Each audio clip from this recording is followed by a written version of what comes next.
Des experts, chercheurs issus de plusieurs ministères, ONG, universités, ainsi que des acteurs de la société civile et d'autres personnes soucieuses des questions environnementales étaient en atelier du 8 au 9 juillet sur la problématique de la protection de la biodiversité. Cet atelier de coprogrammation visant à renforcer les capacités de ces scientifiques et à promouvoir la protection de la biodiversité s'inscrit dans le cadre du partenariat entre la France et la République du Congo pour la protection de la biodiversité avec une attention particulière portée à la forêt, à la nature et au climat sous l'initiative Forest Vision. Il était question de parler de la biodiversité et puis du carbone. Bon, ce sont deux notions qui sont liées. Et quand on parle de la biodiversité présente une certaine comptabilité. Il y a la comptabilité de la biodiversité qui nécessite maintenant les ressources qui ont en charge maintenant la gestion des échos de cette entité. Qui dit biodiversité, surtout à l'échelle écosystémique et à l'échelle spécifique, il faut qu'il y ait maintenant des gens qui s'y connaissent mais en taxonomie, au niveau de l'échelle évolutive, que ce soit au niveau des plantes, au niveau des végétaux, tout comme au niveau microbien. Il y a également maintenant le volet carbone, parce que de plus en plus, la problématique carbone occupe maintenant les grands sommets. Alors il faut maintenant évaluer le carbone maintenant de nos écosystèmes forestiers, et puis il faut le faire maintenant avec des personnes qui ont maintenant cette expertise. C'est dans ce sens-là maintenant qu'on va créer un observatoire pour faire un monitoring de la biodiversité et de carbone. Réunir leurs forces, c'est aussi l'une des objectifs de cet atelier. L'idée était de créer un observatoire sur un programme de contrôle pour la biodiversité et le carbone tout en préconisant le partage des recherches en réseau. Pour la France, il faut plus d'échanges et de partage entre pays afin de mieux se mettre en réseau, ce qui permettra à la République du Congo de mieux préserver sa biodiversité et compter sur l'aide des partenaires financiers français. J'insiste particulièrement auprès de ce parterre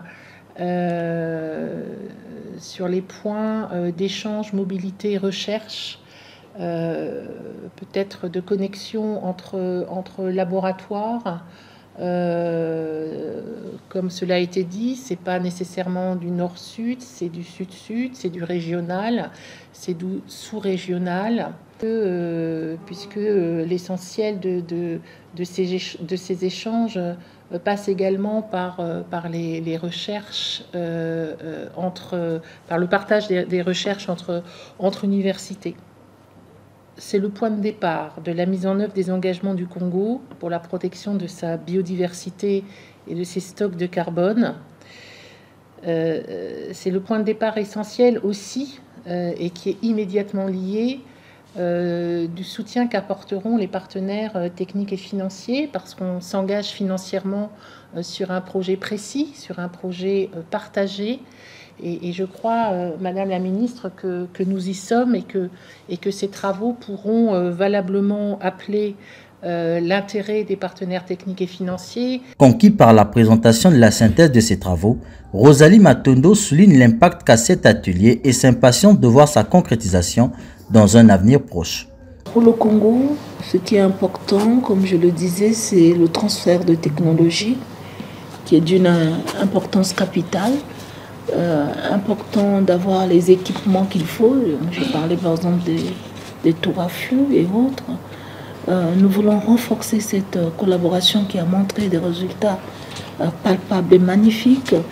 Nous voulons également penser à la recherche et développement. C'est une recherche qui nous a beaucoup aidé dans le passé. On ne fait pas une recherche fondamentale pour les garder, pour uniquement être content des publications et autres, mais nous voulons une recherche appliquée qui va nous permettre effectivement d'aller vers ce marché, aussi de former les jeunes étudiants pour le lendemain. Nous voulons le renforcement des capacités dans les centres de recherche, dans les universités, la création des laboratoires. Nous avons soutenu l'idée d'avoir, par exemple, un laboratoire de caractérisation des bois tropicaux. Donc ça aussi, c'est des technologies avancées dont nous avons besoin dans notre pays. Donc voilà, Excellence, je ne veux pas faire un long discours, mais c'était pour dire que l'attente est là, l'impatience est là. Les conclusions de cet atelier témoignent de l'engagement collectif des acteurs des deux pays pour la protection de la biodiversité, la forêt, la nature et le climat.